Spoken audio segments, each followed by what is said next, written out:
Hello friends, आपका स्वागत है हमारे नए YouTube channel learn with easy में।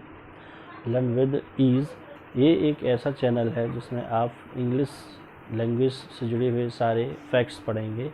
साथ ही साथ आप इस मेरे माध्यम से मैं आपको इंग्लिश से जुड़े जितने भी रीजनोलॉजी है, साथ ही साथ उसमें किसी भी फैक्ट्स का जो क्लैरिफिकेशन है, उसका सिंप्लीफिकेशन है, उसको करके दिखाऊंगा। साथ ही साथ हम बेसिक ग्रामर भी पढ़ेंगे और हर वीडियो के अंत में आपको कमेंट में थोड़ा सा छोटा सा होमवर्क दिया जाएगा, जिसको आपको कमेंट में हमें करके देना है। इस चैनल के माध्यम से आप स्वयं भी अच्छी इंग्लिश सीखेंगे, साथ ही साथ अपने फ्रेंड्स को, अपने रिलेटिव्स को, और यदि आप एक टीचर हैं तो आप छोटे छोटे बच्चों को भी अच्छी इंग्लिश सिखा सकते हैं। तो आइए फ्रेंड्स, स्टार्ट करते हैं हम अपना चैनल का सबसे पहला वीडियो। इस वीडियो में आज हम पहले वीडियो में सीखेंगे अल्फ़ाबेट्स। इसलिए फ्रेंड्स, क्योंकि जिस प्रकार हमें किसी अपनी घर की छत पर जाना हो तो हम सीढ़ियाँ यूज़ करेंगे, उनमें हम पहली सीढ़ी पर पहला स्टेप रखते हैं छत पर जाने के लिए। इसी प्रकार यदि हमें इंग्लिश लैंग्वेज सीखना है तो पहला स्टेप हमारा है, उसको सीढ़ियों का जो पहला स्टेप है वो है हमारा अल्फ़ाबेट्स। तो फ्रेंड्स, अल्फ़ाबेट्स क्या हैं, कैसे होते हैं और इनको किस बेस पे इनको डिवाइड किया गया है, कितने पार्ट्स में डिवाइड किया गया है, उसको हम देखेंगे। तो फ्रेंड्स, इंग्लिश अल्फ़ाबेट की यदि हम बात करें तो जिस प्रकार हिंदी की वर्णमाला आ, बड़ा आ, छोटा आ होती है, उसी प्रकार इंग्लिश में भी वर्णमाला, जिसको हम इंग्लिश में अल्फ़ाबेट कहते हैं, वो भी होती है, जिसको हम नॉर्मल भाषा में बच्चों से आप बातचीत में हम ABCD कहते हैं। देखिए कैसी होती है। A, B, C, D, E, F, G, H, I, J, K, L, M, N, O, P, Q, R, S, T, U, V, W, X, Y and Z। तो फ्रेंड्स, आप देख रहे होंगे यहाँ जो हमने अल्फ़ाबेट लिखी, जिसको हम नॉर्मली अपनी लैंग्वेज में, साधारण बोलचाल की भाषा में ABCD बोलते हैं, वो इस प्रकार से होती है। ये पहला टाइप है जिसको हम कैपिटल लेटर्स भी कहते हैं। इसमें आप देख रहे हैं कि 26 कैरेक्टर्स यानी 26 लेटर्स हैं, उनसे मिलकर ये इंग्लिश अल्फ़ाबेट बना हुआ है। अब आते हैं हम इसकी क्लासिफिकेशन पर। क्लासिफिकेशन मतलब इन जितनी अल्फ़ाबेट्स 26 कैरेक्टर्स को इंग्लिश लैंग्वेज में दो पार्ट्स में डिवाइड किया गया है। पहला पार्ट्स होता है वॉवल्स,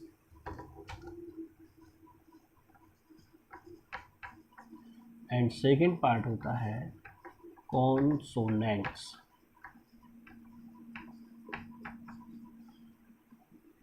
यहाँ एक बात ध्यान रखना है हमको कि कई लोग इसको कॉन्सोनेंट पढ़ते हैं। कॉन्सोनेंट नहीं है, वो कॉन्सोनेंट्स होता है, SO लगा होता है, इसलिए उसका सही प्रोनाउंसिएशन होगा कॉन्सोनेंट्स। अब ये जो दो पार्ट्स हमने बताए हैं फ्रेंड्स, उसमें पहला है वॉवल्स, दूसरा है कॉन्सोनेंट्स। हम देखेंगे वॉवल्स कौन है, क्या है और किस बेस पे वॉवल है, और कॉन्सोनेंट्स कौन है और किस बेस पे उनको कॉन्सोनेंट बताया गया है या रखा गया है। तो देखिए, सारी अल्फ़ाबेट में यदि हम 5 लेटर्स को यदि इंसर्किल करें, मतलब जो मैं इंसर्किल करने जा रहा हूँ वो सारे आपको वॉवल्स मिलेंगे। पहला है A, second E, I, O and U। इस प्रकार जो ये 5 कैरेक्टर्स आपको दिख रहे हैं, A, E, I, O, U, यदि ये सारे वॉवल्स कहलाते। यदि हम इनको बाहर निकाल के रखें तो ये इस प्रकार से हो जाएंगे A, E, I, O और U। तो ये 5 कैरेक्टर्स आपको दिख रहे हैं वाइट बोर्ड पर, ये A, E, I, O, U ये वॉवल्स कहलाते हैं। अब ये वॉवल्स क्यों हैं, एक और कारण उठता है, मन में एक प्रश्न आता है हमारे कि ये वॉवल्स क्यों हैं। कई बार जब यदि आप टीचर हैं तो बच्चों ने भी आपसे क्लासेस में पूछा होगा कि वॉवल्स ये ही क्यों हैं, मतलब इन 5 कैरेक्टर्स या लेटर्स को ही वॉवल क्यों कहा गया है। तो देखिए उसका एक एक इनकी एक विशेषता भी है, वो इनका एक कारण भी है कि इनको वोवल क्यों बनाया गया है। इनकी दो विशेषताएं मुख्य रूप से, पहला तो ये है कि ये जितने भी वोवल्स आप देख रहे हैं ये सारे हमारे, जब हम इनको प्रोनाउंशिएट करते हैं यानी बोलते हैं A E I O U, तो इनको बोलने के लिए हमें विशेष पावर या विशेष फोर्स की ज़रूरत नहीं होती और ये हमारे सीधे गले से उत्पन्न होते हैं। साथ ही साथ जब हम इसको बोलते हैं तो हमारे जीभ के जो जीभ है हमारी, उसको हमारे मुंह के ऊपर वाले तालू से टच नहीं करना पड़ता है। तो एक ये कारण भी है कि इनको वोवल्स माना गया है। दूसरा, एक इनकी एक और विशेषता है, वो ये है कि ये बोलने में बहुत ही सॉफ्ट होते हैं, यानी बहुत कोमल होते हैं। आप बड़े ही फ्रिक्वेंटली, बड़े ही स्लाइटली, बड़े ही आराम से आप इनको बोल सकते हैं, जैसे A E I O U। तो ये आपके वोवल्स। सेकंड पार्ट्स आता है फ्रेंड्स, ये तो होगा आपके वोवल। सेकंड पार्ट्स आता है कॉन्सोनेंट्स। यदि हम पूरी अल्फ़ाबेट में, तो अब हम दूसरे पार्ट पर आते हैं जिसको हम बोलते हैं कॉन्सोनेंट्स। कॉन्सोनेंट क्या है? अगर हम पूरी अल्फ़ाबेट में A E I O U जो वोवल्स हैं उन 5 को निकाल लें तो रिमेनिंग 21 लेटर्स से 21 कैरेक्टर्स जो हैं वो आपके कॉन्सोनेंट्स कहलाएंगे। कॉन्सोनेंट्स जैसे वोवल्स में आपको विशेषताएं देखने को मिली, कॉन्सोनेंट में भी आपको कुछ विशेषताएं देखने को मिलेंगी। पहला तो ये है कि इनको बोलने के लिए हमें एक वोवल की हेल्प लेनी पड़ती है। फॉर एग्जांपल, यदि हमें टी बोलना है तो देखिए, आप यदि टी बोलते हैं, हमने बोला टी, टी मतलब अगर हम उसको हिंदी में डालें तो हम बोलते हैं टा प्लस ई, हमने बोला टी। अब यदि हम टा को ले लें तो इसको इंग्लिश में शो करता है टी, और ई को ले लें तो इसको कर रहा है यहाँ पे ई, और ई को यदि हम देखें तो ई हमारे वोवल्स की लिस्ट यानी A E I O U में से ये देखिए ये लिस्टेड है।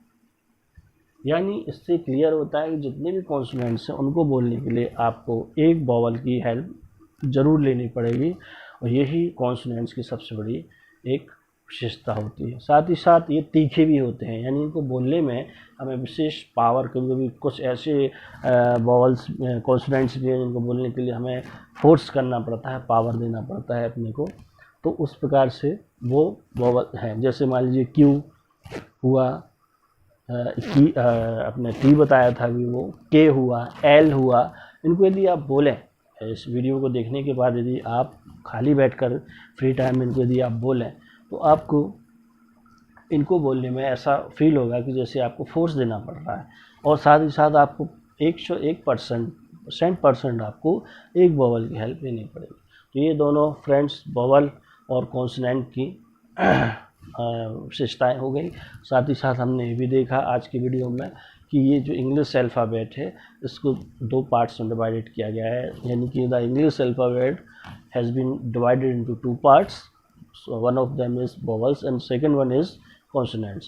और इनकी क्या विशेषताएँ हैं वो भी आपने देखा। साथ ही साथ आपने ये भी देखा कि इनको कैसे अप्लाई करना है, और जब हम इंग्लिश पढ़ते हैं तो इनका क्या रोल होता है, ये सब आपने देखा। तो फ्रेंड्स, आज के लिए इतना ही। मिलते हैं अगली वीडियो में, जहां हम अपने इस सेक्शन से आगे बढ़ेंगे अगले सेक्शन में, और देखेंगे कि आगे इस इंग्लिश लैंग्वेज में और क्या क्या आना है। तो अब फ्रेंड्स, जैसा कि वीडियो में मैंने शुरू में बोला था कि मैं आपको होमवर्क दूंगा, तो चूँकि ये पहला वीडियो है तो आप भी इसमें होमवर्क लीजिए, और इस होमवर्क को आपको हमें कमेंट में लिख के आपको बताना है। तो होमवर्क आपका ये है कि आपको एक फ्री टाइम में एक आपके यदि बोर्ड, आपके पास वाइट बोर्ड हो मेरे जैसा, तो आप या तो उस पर लिख लें, या फिर एक ब्लैंक पेपर पर आप एक अल्फ़ाबेट लिखने के बाद उसको वोवल्स और कॉन्सोनेंट को देखें, उनको डिवाइड करें, अलग अलग करें, इनसर्कल करें, और जो मैंने बताया कि जो साउंड वाला पोर्शन है, मतलब आप यदि कोई कॉन्सोनेंट बोलते हैं तो आपको वोवल की साउंड आती है। साथ ही साथ इस प्रकार आप स्वयं ही उसको बोल कर देखें तो आपको पता लगेगा कि साउंड। यदि कोई इसमें प्रॉब्लम आती है या आपको कोई फैक्ट समझ में नहीं आया तो प्लीज़ कमेंट में हमको ज़रूर लिखें। थैंक्स। और कमेंट्स में जो आप क्वेश्चंस आपको लग रहे हैं, जो डाउट्स हैं, यदि कोई चीज़ आपको समझ में नहीं आई है तो उनको मैं अगले वीडियो में उनको क्वेश्चंस को ज़रूर लूँगा और उनको पूरा कोशिश करूँगा कि आपकी जो कन्फ्यूजन्स हैं उसको लेकर जो आपके मन में सवाल उठ रहे हैं उनको पूरा सॉल्व करने का कोशिश करूँगा।